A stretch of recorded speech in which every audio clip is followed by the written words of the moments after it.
শিৰোনামা 24 চনৰে যমদূত আৰু যমৰ সংঘাত। ইয়াত ৰজা পৰীক্ষিতৰ এটা মনত প্ৰশ্নৰ উদয় হৈছিল।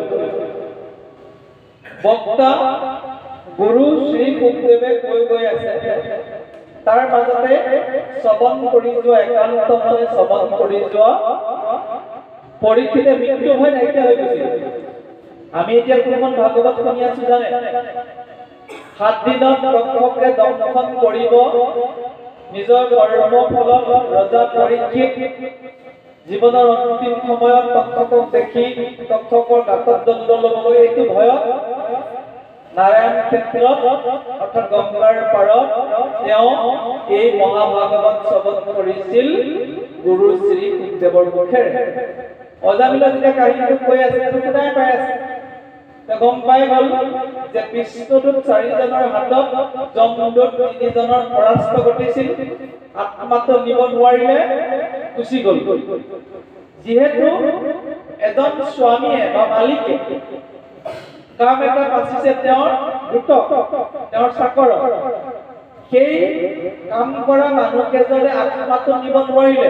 যমে কিবা খং কৰিলে, কি ধুনীয়া পদক্ষেপ।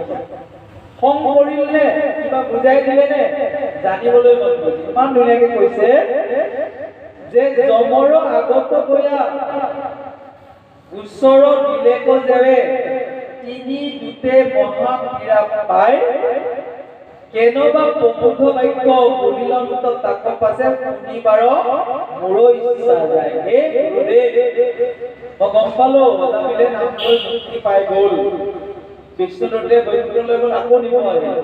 কিন্তু এই যে 3জন যমদূতে তেওঁৰ স্বামীৰ কাৰ্যটো যে কৰি দিব নোৱাৰিলে, যমে কিবা খং কৰিলে, কাৰণ যমদূত পচন্দ কাল মহাকাল মৃত্যুৰ অধিপতি।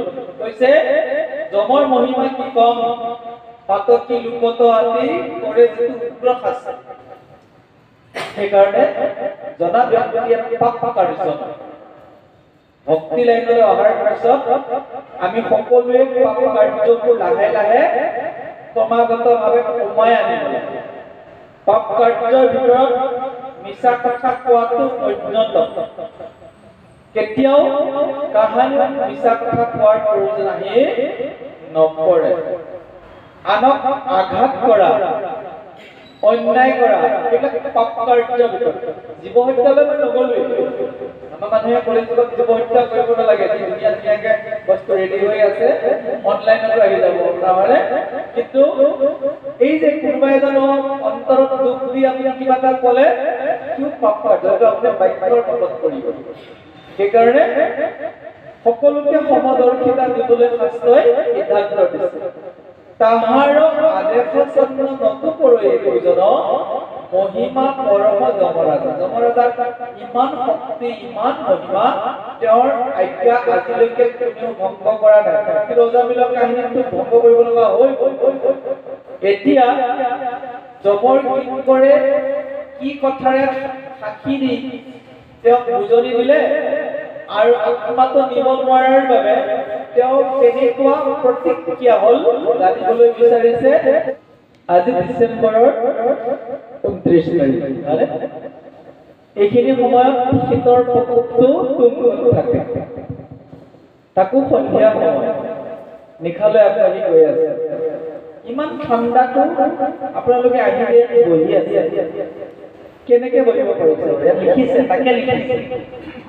ইয়াৰ আগৰ যিমানবোৰ জন্ম আছিল আপোনালোকে ইমান ইমান পুণ্য কৰি আহিছিল, কীৰ্তনৰ পাখণ্ড মৰ্তন গুৰুজনাই সেই কথাকে দিছে যে পৰীক্ষিতে শুকদেৱক কৈছে, হে গুৰুদেৱ, মই যে কিমান জন্মত পুণ্য সাধন কৰিছিলো মোৰ হিচাপ নাই। মৃত্যুৰ সময়ত লাগতিয়াল কথা কেইটা সুধিবলৈ অন্তত এজন এনেকুৱা গুৰু পালো, যিজন গুৰুৱে চব কথা জানে। যদি আপোনাক মই নাপালোহেঁতেন মই কেনেকে কিমান ডাঙৰ কথা চাওকচোন। এতিয়া আজিৰ পৰা যদি আপুনি 10 বছৰ আগতে আপুনি যদি ইভলোকৰ পৰা গ'লহেঁতেন, এই ৰাম মন্দিৰত তেনেকে আপুনি ভাগৱত পালেহেঁতেন, চিন্তা কৰিব কেনেকে দিছে বাক্য। কতবা জন্মৰ পুণ্যে তোমাক পুষিবে পাই কিনো মোৰ আছে মহাভাগ দেৱে নেদে সন্ত যাক হেন মুনিক মই মৰণ সময়ে পাইলো লাগ হে গুৰুদেৱ দেৱতা বিলাকে আপোনাৰ মুখৰ পৰা কৃষ্ণ কথা শুনিবলৈ আভিয়াস কৰি নাপায় কিন্তু মোৰ ইমান ভাগ্য মৰি এতিয়া মোৰ খাতিৰত পবিত্ৰই আছে যে আপোনাৰ নিচিনা এজন মহান গুৰুক মৃত্যুৰ আগমুহূৰ্তত পালো সংশয়বোৰ মনত থকা ভ্ৰান্ত ধাৰণাবোৰ দূৰ কৰিবলৈ আপোনাক আমি গুৰুময় গুৰু হিচাপে পালো কিমান ভাগ্য যে আপোনালোকে নিজকে ভাবেনে বাৰু যে আমাৰ এই অধ্যয়ন চক্ৰ খুব ভাগ্যৰ বলত পুণ্যৰ ফলত ভাবেনে বাৰু তেতিয়াহ'লে এবাৰ জয় কৃষ্ণ জয় যদি ভাগ্যটো কেনেকে আছে অকণমান মই বুজাই দিছো এইখিনি কথা পাখণ্ড মৰ্ণ লিখিছে আপুনি কলি যুগত ভকত হ'বলৈ সত্য যুগতে হাবিয়াস কৰিছিল সত্য যুগে আছিল যতেক প্ৰাণী কলিত জন্মিব বোলে কৈ খানি কেতিয়া কলিযুগ পৰিব কেতিয়া কলিযুগ কাৰণ হৰি নাম কি কলি যুগত নিশ্চয় হইবে লোক ভকত কলি যুগত হৰি নাম লৈ মোৰ নামৰ ভকত হ'ব আৰু সেই কলি যুগত ভকত হ'বৰ কাৰণে আপোনালোকে এনেকৈ বহি থাকিবৰ কাৰণে ইতিমধ্যে আপুনি বহুত পুণ্য সঞ্চয় কৰিছে এজন ল'ৰাই মেট্ৰিকত ডিষ্টিংশ্যন লৈ মেট্ৰিকত ষ্টেণ্ড কৰি ইভিন ওলাবৰ কাৰণে একেদিনাই পাৰিব কি প্ৰথম শ্ৰেণীৰ পৰা ভালদৰে পঢ়িছিল 7ত বৃত্তি লৈছিল বুজিব পাৰিছে টেষ্টত ভাল মাৰ্কছ পাইছিল অৱশেষত টিভিত ফাৰ্ষ্ট হৈ ওলাইছিল এতিয়া যে আপোনালোকে ভাগৱতখনৰ সন্মুখত শীতৰ কেৰেঙা নিশাত বহি আছে আপোনালোকে গোটেই মুখতে লেটাৰ লৈ আহিছে ডিষ্টিংশ্যন লৈ আহিছে সত্য যুগত পাহাৰৰ গুহাত অকলে অকলে বায়ু ভক্ষণ কৰি গছৰ পাত খাই ভগৱানক কৈ আছে প্ৰভু কলিত হৰি নাম লৈ ভকত হৈ যাম তুমি আমাক শক্তি দিয়া সেইটো কষ্ট কৰিলে বল সত্য যুগ টেটা আহিল পুৰা আপোনালোকে যজ্ঞ আৰম্ভ কৰিছে যজ্ঞত যিমান কৰিবলগীয়া চব কৰিছে আৰু এটা ষ্টেপ উঠিল বুজিব পাৰিছেনে এনেকৈ বিএ পাছ কৰিবলৈ মেট্ৰিক পাছ কৰিব লাগিব হাই ছেকেণ্ডাৰী পাছ কৰিব লাগিব ঠিক যোৱা যিটো কৃষ্ণ যেতিয়া দাপৰত আহিছিল আপোনালোকে ইমান ধুনীয়া ধুনীয়া পূজাৰী আছে ইমান ধুনীয়াকৈ পূজা কৰিছিল ভগৱান সন্তুষ্ট হৈ বৰ দিছে কলিযুগত ভকত হৈ যাব কৈছে সত্য যুগে কৰি ধ্যান সমাধি টেটাত সমস্ত যজ্ঞ আৰাধি দাপৰে পূজে নানা ভক্তি ভাবে কলিত কীৰ্তনে কিন্তু গতি পাৱে জয় কৃষ্ণ কলি যুগত জয় কৃষ্ণ বুলি ক'বলৈ সেই সত্য যুগৰ পৰা লিংকটো আহি আছে গম পাইছে আপোনালোকৰ আত্মাকেইটাই কষ্ট কৰি আহিছে হাৱাতে একেবাৰে আহিবলৈ আপোনালোকে নাম লাগি সেইটো হোৱা নাই গম পাইছে সেইকাৰণে জনা ব্যক্তিসকলে কৈছে কমাৰে দাই এখন বনাবলৈ লোহাডাল কি কৰে জুইত দি লয় যেতিয়া ৰঙা হৈ থাকে তেতিয়াই টাঙোন মাৰে ৰঙা নোহোৱাকৈ যদি ঠাণ্ডা কৰি টাঙোন মাৰে কি অস্ত্ৰ হ'বনে বাৰু নহয় কথাটো বুজি পাইছে কমাৰ খাললৈ যাব কমাৰ খালত লোহাডাল জুইত সোমোৱাই দিছে ৰঙা কৰি লৈছে ৰঙা হওঁতে তাতে পিটি থাকে পিটুতে যদি ৰঙা নোহোৱাকৈ যদি ঠাণ্ডা কৰি পিটে কি ফাটি যাব ভাঙি যাব আকাৰ নলয় এতিয়া কেন্দ্ৰীয় ভাগৱত চৰ্চা কমিটিত এক ধৰণৰ মানে তুংগত আছে এই স্থানতে এক ধৰণলৈ আহি অস্ত্ৰ হৈ লগ বুজিব পাৰিছে তাকে খুব সুন্দৰভাৱে এজন প্ৰভুৱে লিখিছিল গুটুৱা গোলাপ তলি সময় থাকোঁতে সখী জীৱনৰ ফুট বলি যায় জিতি ফুলে হাঁহি আজি ফুলনি ফুলাই ফুলে কালিলৈ পাহি মেলি নেহাহে দুনাই জীৱনৰ ফুট বলি যায় বহুতে ভাবি আছে ৰিটায়াৰ হৈ পাঠ কৰিম বুজিছে বহুত কেইজনী আহে ভাবি আছে ল'ৰাটোলৈ গৈ দিম দায়িত্ব দিম নামতি হৈ যাম ভাবিহে আছে যদি গৈ যদি অহা আগতে আপুনি ক'বলৈ যাব লগা হয় ডাঙৰ কথা সময় থাকোঁতে কি কৰিব লাগিব আমি আমাৰ কামবোৰ আমি ভাগ্যৱান এনেকুৱা এখন মঞ্চ পাইছো য'ত ভাগৱতৰ পদে পদে গৈ আছে মেধি প্ৰভুৱে শুনিছিল কিবা প্ৰসংগত পদ দুলৰি ছবি পদে পদটোৱে কি কৈ গৈছে যে পৃথিৱীলৈ আহিছো জীৱশ্ৰেষ্ঠ মনুষ্য আৰু কোনো কাৰণে আলাসতে আমি নাম ল'ব পৰা হয় যে কণ্ঠত নাম আহি আছে জয় কৃষ্ণ ক'বলৈ আমি লজ্জাবোধ নকৰা হ'লো যেতিয়া প্ৰথম শব্দটো উচ্চাৰণ কৰিছো বহুতৰে সমস্যা হৈ আছে কি আকৌ জয় কৃষ্ণ আমাৰ প্ৰথম আহি পেলাই কথাটো কৈছো দুই এজনে মই বেয়া পাম বুলিয়ে কয় মই জানিছো আকৌ আলোচনা হয় কি জয় কৃষ্ণ শুনি ভাল লাগিছে এতিয়া ব্যাখ্যাকেইটা কি কৈছে জয় কৃষ্ণ কিন্তু এনেকুৱা প্ৰভাৱ সোমাই গ'ল কি জয় কৃষ্ণ ভাবিব নাই এতিয়া মানুহজনে আকৌ বেলেগক কি কোৱা আৰম্ভ কৰিব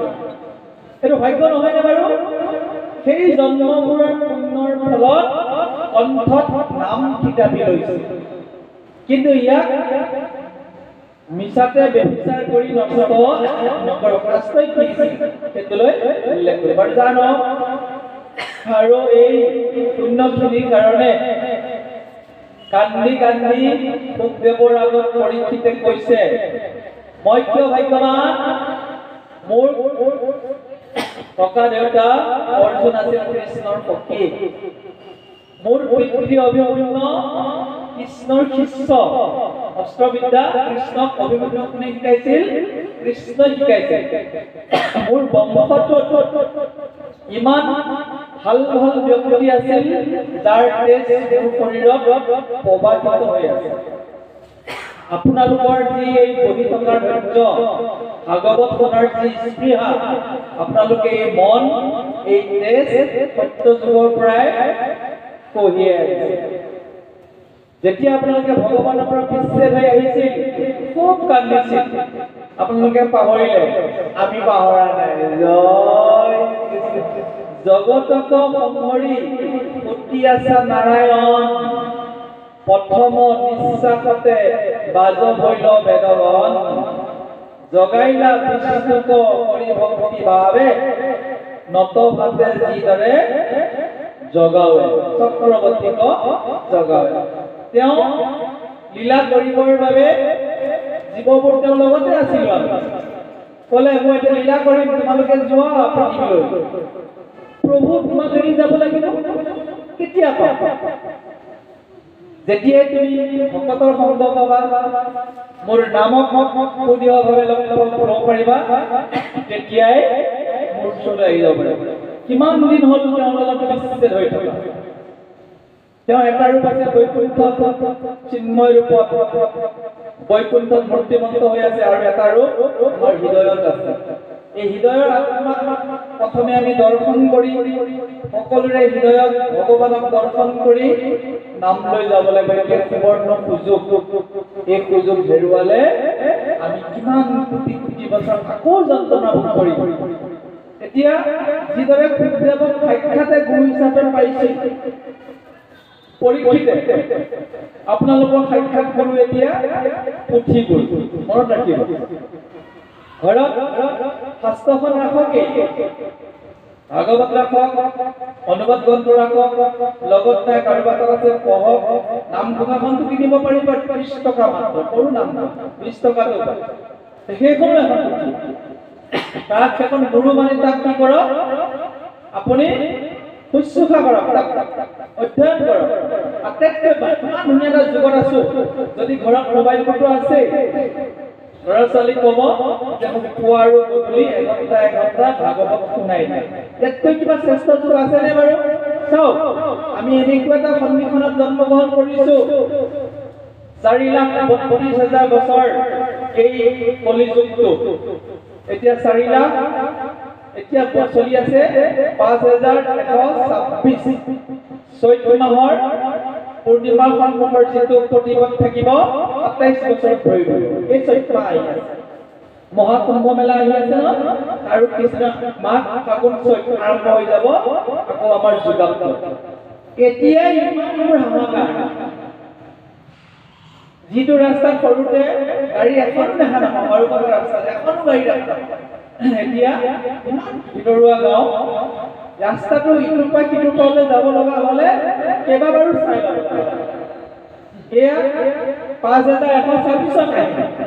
যদি আপুনি ভগৱন্তৰ ওচৰলৈ যাব নোৱাৰি আকৌ কেইবাবাৰো যদি পৃথিৱীলৈ আহিব লগা 44,84 লাখ যদি ভ্ৰমণ কৰি কিমান নম্বৰ বছৰ আহিব লগা ঠিক কেতিয়াবা গতি কি আছে। সেয়েহে আমি আৰু এটা সুযোগ বিচৰাটো ভাল নহ'ব। আৰু অৱশেষত কান্দি কান্দি কৃষ্ণৰ চৰণত চিত্ত দি এই প্ৰকৃত ভক্তজনে উত্তৰলৈ বাট চাইছে। নাম লৈ কোনে কোনে সংসাৰ সাগৰ পাৰ হৈ গৈছে। আমি জানো ৰামায়ণ ৰচনা কৰিছিল বাল্মীকিয়ে। বাল্মীকিয়ে তেওঁৰ আগৰ কলত একেটাই জন্ম, বাল্মীকি হোৱাৰ আগত ৰত্নাকৰ। তেওঁ এটা নামত বাছি গৈছিল, ৰাম নাম লৈ, এটাই নাম ৰাম নাম লৈ ৰত্নাকৰৰ পৰা বাল্মীকি হৈ গ'ল। অজামিল মহাপাপী, আমি গম পাওঁ। অজামিলে নাৰায়ণৰ নাম লৈ পাৰ হৈ গ'ল। যিজন নাৰদৰ কথা সমস্ত ধৰ্মশাস্ত্ৰত ব্যাপী আছে, যিজনৰ অৱতাৰৰ বিষয়ে লিখিছে, হৈলাহা নাৰদৰ ঋষি নামে অৱতাৰ, পঞ্চৰাত্ৰ তন্ত্ৰ নামে কৰিলে প্ৰচাৰ, যাক আচৰিলে মহামুখ্য পায়, হৰিৰ কীৰ্তন কৰি ফুৰা বিনা বাই। অতি সুন্দৰকে 24 তৃতীয় কীৰ্তনত লিখিছে গুৰুজনাই। সেইজন নাৰদো আছিল দাক্ষীৰ পুত্ৰ। সেইজন দাক্ষীৰ পুত্ৰয়ো যে মাক আছিল বিধৱা, ব্ৰাহ্মণৰ ঘৰত কাম কৰাকে আছিল। 4জন ভকতৰ মুখত কৃষ্ণ নাম শুনি নাম লৈ ভগৱানৰ পাৰিষদ হৈ গ'ল। নাম এতে লিখিছে যে বাল্মীকি দুৰ্ঘুৰ আছিলে চোৰ, ৰাম বুলি ভৈলা ৰীতি, পাপী অজামিল বৈকুণ্ঠক চলিল নাৰায়ণৰ নাম মুখী। দাক্ষীৰ কুমাৰ ভৈলা অৱতাৰ নাৰদৰ নামৰ বলে, আকৌ শুনি নৰে নামক নধৰে, কোনোনো বিধাতাৰ চলে। যদি কোনোবাক বিধাতাই চলনা কৰি আছে তাৰ মুখত নাম নাহিব। আৰু এইবাৰ আমি কি নামেৰে বৈকুণ্ঠলৈ যাম বুলি ওলাইছো? জয় কৃষ্ণ। প্ৰভু ভগৱন্তৰ নামবোৰৰ আটাইতকৈ শক্তিশালী আৰু পাচকনীয়া, ধেমালি কথা নহয়। আপোনালোকে গুণমালাত চাব, জয় ৰব শব্দ লিখে, জয় ৰব। যদি ভগৱানৰ নামৰ আগত জয় ধ্বনি দিয়া যায়, সেইজন বৈকুণ্ঠলৈ যোৱাৰ উপযুক্ত হৈ থাকে। তাত লিখিছে এটা পদ, দেখিয়া মাধৱ প্ৰীতি অভিনৱ, মিলিল উৎসৱ কৰে জয় ৰব। কৃষ্ণ নামৰ আগত জয় ধ্বনি দিছে। মাধৱ তথা অনন্ত পৰ্যাত থাকিল অন্ততা। ইমান ধুনীয়াকে লিখিছে। আটাইতকৈ ডাঙৰ কথা, আমাৰ অধ্যয়ন কৰি যাওঁতে কেতিয়াবা তাত দিয়া কথাখিনি বুজি উঠোতে খেলি মেলি হোৱাতে অৰ্থবোৰ খেলি মেলি হ'ল। সেইকাৰণে জনা মানুহৰ ওচৰত এই কথাখিনি জানি ল'বৰ বাবে লাগে নিজৰ এটা জ্ঞান বিপাকো মন থাকিব লাগিব। যে পদটোৱে কোৱা কথাটো আমি ক'ৰবাত অসুবিধাত পৰিছোঁ, ইয়াতে দিয়ে আছে, লিষ্ট এখন দিছে। বাল্মীকিৰ লিষ্ট দিলে, অজামিলৰ কথা পঢ়িলোৱে, কি নামত গৈছে তাকো ক'লে। লগতে উল্লেখ কৰিছে যে গকুলত যিমানবোৰ গছ লতা আছিল, কৃষ্ণৰ চৰণ স্পৰ্শত তাত থকা গৰুবিলাকেও পৰম পদ পাই গ'ল। গকুলৰ গৰু গোপিকা পক্ষী বৃক্ষ বন নসাধিলে কোনো জন্মান্তৰ সাধন ইহ জন্মে কেৱল কৰিয়া ভকতি পাইলেক সকলে মুহুৰ গতি।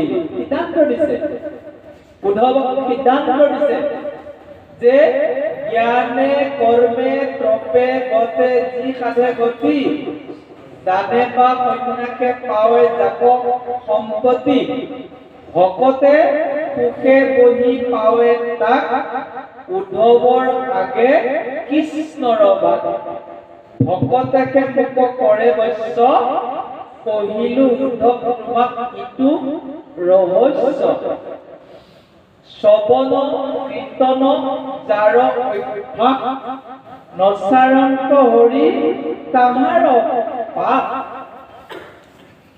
অশুদ্ধ মনৰ কৰ্ম সকল শ্ৰৱে যেন আৱা হতৰ জল কৃষ্ণৰ বাণী পাষাণৰ ৰেখা একাদশ স্কন্ধত বিচাৰি দেখা। কলিযুগৰ ভকতৰ শক্তি কৈছে যে এজন ব্ৰহ্মজ্ঞানীয়ে যুগ যুগ ধ্যান কৰি যি ফল নাপায়, এজন কৰ্মীয়ে ডাঙৰ পণ্ডিতক আনি পূজা সেৱা কৰি যি ফল নাপায়, ভকতে সুখে বহি পাৱে তাক। বহি আছে জয় কৃষ্ণ কৰিছে, সমস্ত পুণ্য ফল আপুনি পায়। ইমান শক্তিশালী এই কলিযুগত। কলিকে শ্ৰেষ্ঠ চাৰি যুগ মাজে প্ৰথমকে কলিক জ্ঞানী সমাজ। কলিৰ লোকৰ অতি পাপমতি নসাধে আন ধৰ্মে গতি ৰাম নাম যিটো সততে গাৱে সেহিকে হাততে মুকুতি পায়। যেতিয়াই মন যায়, যি সময়তে মন যায় জয় কৃষ্ণ উচ্চাৰণ কৰিবই। সেইটো হৈছে নিয়ম। যেতিয়া ই নিয়মত পৰিণত হ'ব, লগৰ বন্ধুজনক দেখাৰ লগে লগে, আইগৰাকীক দেখাৰ লগে লগে, ল'ৰাটোক দেখাৰ ল'ৰা ছোৱালীকেইটা দূৰচত আহিব, অলপ ভয় নকৰে, আহি পালে মুখামুখি হ'লে জয় কৃষ্ণ বুলি বেলেগ কষ্ট নাযায়। একো নাই যেতিয়া বিশেষ লগালগি অভ্যাসটো মানে আপোনাৰ ঘৰখন বৈকুণ্ঠলৈ প্ৰত্যাৱৰ্তিত হৈ যায়। এইটো এটা নিয়ম। আমাৰ আইগৰাকীয়ে চোতাল খাই থাকে, মই উঠিলো, পানী গৰম হৈ আছে, কথা বতৰাটো নাই পাতিব লগা আৰু জয় কৃষ্ণ বুজিব পাৰিছে। এই অভ্যাসটো আপোনালোকৰ মাজতো লৈ যাব। কি সুন্দৰভাৱে লিখিছে, নাহি তৎপৰ্বত কলিৰ যুগত নামেকে পৰম ধৰ্ম বেদৰ ভাৰক মনৰে নামক শাস্ত্ৰৰ নুবুজি মৰ্ম।